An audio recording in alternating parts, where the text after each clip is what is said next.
안녕하세요. 중고차의 모든 것입니다. 자, 오늘은 초특급 게스트를 모셨습니다. 바로 양상국 형님을 모셨는데요.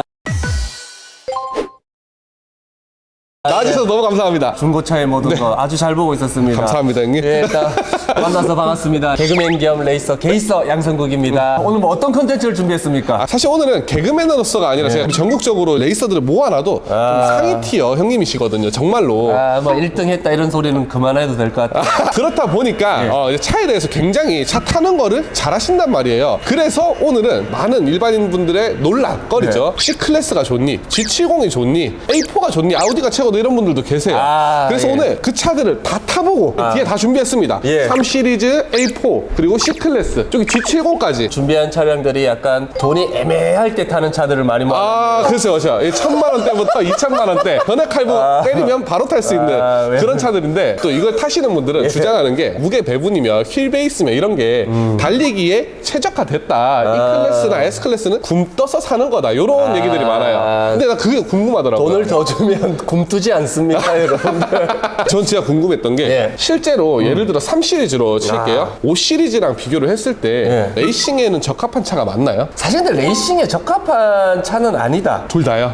저는 개인적으로 그렇게 생각을 해요. M3 이런 거 많이 타지 않습니까? 제가 M을 뺐기 때문에 M으로 가면 레이싱을 할 만하죠. 그럼 M5랑 M3랑 비교를 했을 때 저는 이제 큰 차랑 작은 차가 같은 레이싱을 달렸을 때 어떤 게 좋은지가 좀 궁금하더라고요. 아직까지 M을 타본 적이 그렇게 많이는 없어가지고 제 개인적인 생각입니다. 우리도 벨로스터 N을 타고 아반떼 N을 탔을 때 휠 베이스가 짧을수록 코너링이 좋아요. 사실 레이싱이 빨리 달리는 거라고 많이 생각들을 하고 계신데 레이싱은 사실 빨리 달리는 것도 중요하지만 코너를 누가 빨리 탈출하냐의 싸움이 더 커요. 아는 형님이 그 인제에 가서 레이싱을 많이 하는데 그 G35라는 모델이 있습니다. G37, G35 이게 많이 있죠. 출력이 높은 차인데 스파크한테 졌다는 얘기가 있더라고요. 스파크한테 G35 졌다고? 그 진짜 그렇게 얘기했습니다. 그리고 벨로스터가 서킷에서는 좀 많이 휘젓고 다닌다 이런 얘기도 있더라고요. 조선의 국뽕을 좀 차오르게 한 벨로스터 N인데 시기적으로는 좀 늦었죠. 벨로스터 N 출시 기준으로 한 5년만 빨리 나왔어도 대한민국 레이스의 역사가 조금 저는 변하지 않았을까 할 정도로 좋은 차였다고 봅니다. 개인적으로 궁금한 건데 카레이서들은 진짜 운전 스킬이 어마어마하지 않습니까? 그럼 일반 도로에서도 진짜 일반인들보다 좀 차를 잘 타고 칼치기도 많이 하고 그러는지가 좀 궁금하더라고요. 주변에 이제 전문 프로 레이서들 기준으로 봤을 때 운전을 하시는 분들이 사고가 적어요. 그러니까 잘 타니까 그런 건가요? 저는 잘 타니까 보다는 천천히 가기 때문에.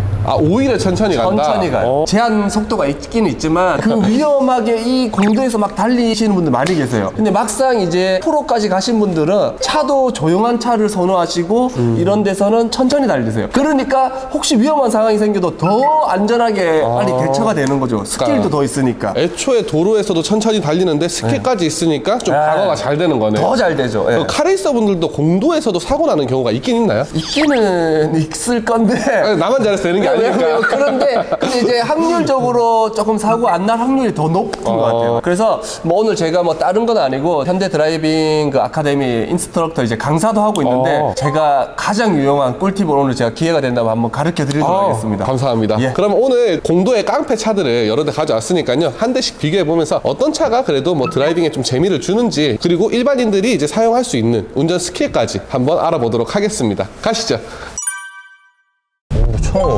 잘 나가는데요? 이거 그래도 250마력이라 가지고 출력 자체는 괜찮을 것 같긴 한데 느낌적으로는 부드럽고 잘 나가는 느낌, 힘도 되게 있는 느낌이고. 카레이서가 봤을 때 이게 아우디 A4인데 DCT 미션을 쓰는 게 많잖아요. 아우디는 DCT 미션의 질감에 대해서는 어떻게 생각하세요? 짧게 타고 바로 하는 거는 사실 어렵다고 봐요. 맞습니다. 근데 저는 그냥 탔을 때 가장 좋아하는 거는 이질감이 있냐 없냐. 근데 진짜 조금 안 좋은 차들은 그냥 바로 이질감이 느껴져. 근데 지금까지는 이질감이 전혀 없다는 것만 해도 나는 사실 좋은 차라고 봐요. 이게 A4가 이제 사실 독삼사에서 이제 뭐 뺀다는 말이 있을 정도로 많이 까이거든요. 근데 제가 항상 탔을 때는 아니 아우디 정도면 완성도가 나쁘지 않다라고 생각이 든단 말이죠. 그래서 차를 많이 타시는 분들은 어떻게 느끼는지 궁금했습니다. 묵직한 차를 좋아하는 사람들이 있고 그리고 조금 가벼운 차를 좋아하시는 분들이 계시잖아요. 근데 사실 현대 기아차가 많이 가벼웠지 그 전까지는. 근데 요즘에는 무게감이 있게 간다고 보거든요. K8 같은 경우에는 되게 무겁더라고 저는 아, 개인적으로. 그죠. 예, 맞습니다. 근데 그거는 약간의 장거리에 피로도가 있을 정도로 저는 너무 무겁게 세팅이 된 것 같고, 근데 이거 같은 경우에는 되게 가벼워요. 지금 주행에 이 피로도도 전혀 없을 것 같고 네. 되게 편하게 느껴질 것 같아요. 저도 이 아우디 A6를 실제로 탔었거든요. 근데 저는 만족했는데 옆에서 뭐라 하는 차였어요, 사실. 왜 아우디를 타냐? 그 돈이면 벤츠를 사야 된다. 오늘 바로 직관적으로 벤츠랑도 한번 비교를 해볼 거니까요. 차이를 한번 느껴보도록 할게요. 근데 지금까지는 저는 뭐 나쁘지 않다. 세련되네. 이게 16년식이거든요. 오, 16년씩인데 이렇게 세련돼요? 요즘에 근데 차들이 다 잘 나와요. 주변 사람들이 한 10만에서 15만 넘어가면 불안해 하더라고. 그러니까요. 딱 10만을 제일 무서워하거든요. 근데 그 사고방식이 아버지 때 박힌 거예요. 그 당시 차들에. 그 당시 차들 기준에 10만이 박혀 있는 거예요. 네. 그래서 저는 요즘에는 30만까지는 진짜 아무런 무리가 없다. 저도 진짜 그렇게 생각해요. 왜냐면 저는 실제로 30만 킬로짜리 차를 많이 보거든요. 근데 그런 차들이 막 연식이 15년식 이런 게 있단 말이에요. 그런 차들은 관리 잘 되면 진짜 좋아요, 생각보다. 달리기에는 끈끈해요? 조금 힘든 차인 것 같네. 어떤 부분에서 혹시 그게 느껴지는지? 일단 마력이 250마력이라고. 네네. 근데 토크가 약한 것 같아요. 토크가 지금 네. 38토크입니다. 38? 네. 38 토크 치고 또 공차 중량도 그렇게 높지 않은데. 높지 않은데 마력이 달릴 수 있는 한계라면 토크는 이제 치고 나가는 이제 힘인데 생각보다는 약하다는 느낌은 조금 들어요. 소위 말하는 펀치력은 토크에서 나오는 거네요. 그렇죠, 그렇죠. 저속으로 갈 때는 나쁘지 않은 것 같은데요. 근데 이렇게 가벼운 차일수록 안전하게 운전을 해야 되죠. 안정감이 좀 부족한, 그 튕겨 나가거나 그런 것 때문에 그런 건가요? 가볍다 보니까 차도 사실 세팅을 하고 좋은 차로 갈수록 서스펜션을 되게 단단하게 세팅을 하잖아요. 고속 네. 주행할 때. 그게 그만큼 자동차에 안정감을 주는 거거든요. 근데 이게 어느 순간 최대 접지력을 벗어났을 때 네. 너무 가벼우니까 차가 이 움직임이 그다음부터 제어할 수 없는 환경이 더 많아지는 거죠. 그럼 실제 주행했을 때는 세팅을 할 수가 없잖아요. 세팅을 할 수 없죠.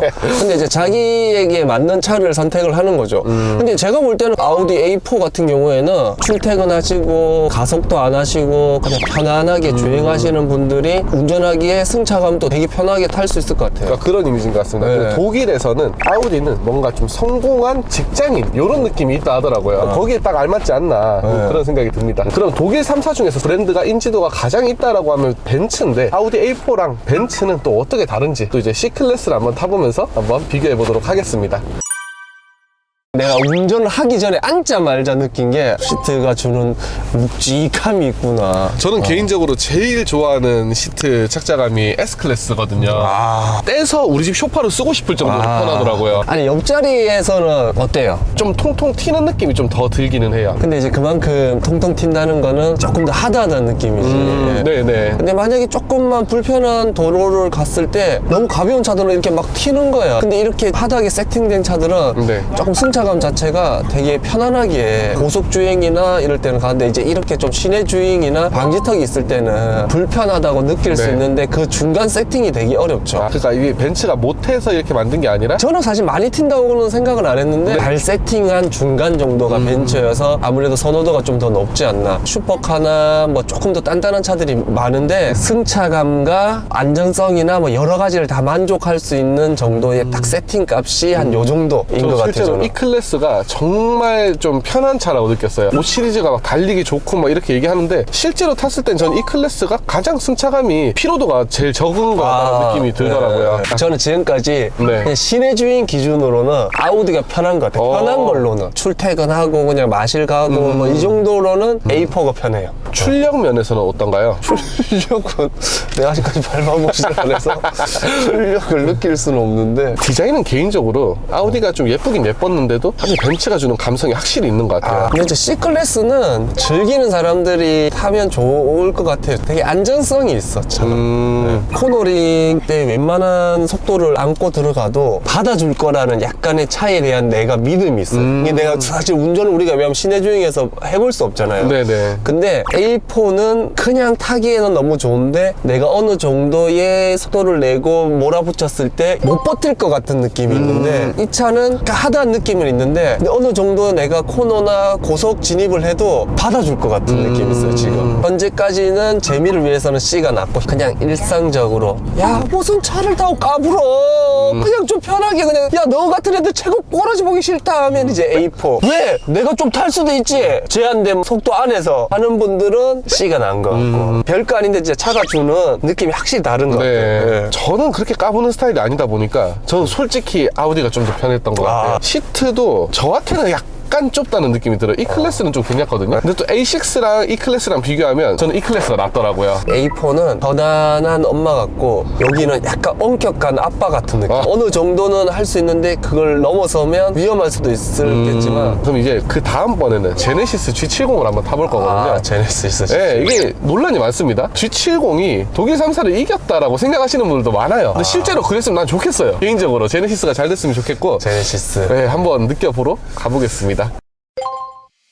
차가 이렇게 관리의 문제인 거일 수도 있는데 아쉬움이 있다. 어느 정도의 속도에서 한 번씩은 내 차를 세워봐야 돼요. 일반 BMW 타면 너무 올드한 느낌이 강하더라고요. 근데 제가 오늘 4대를 다 동시에 타보면서 느낀 거는 뭐냐면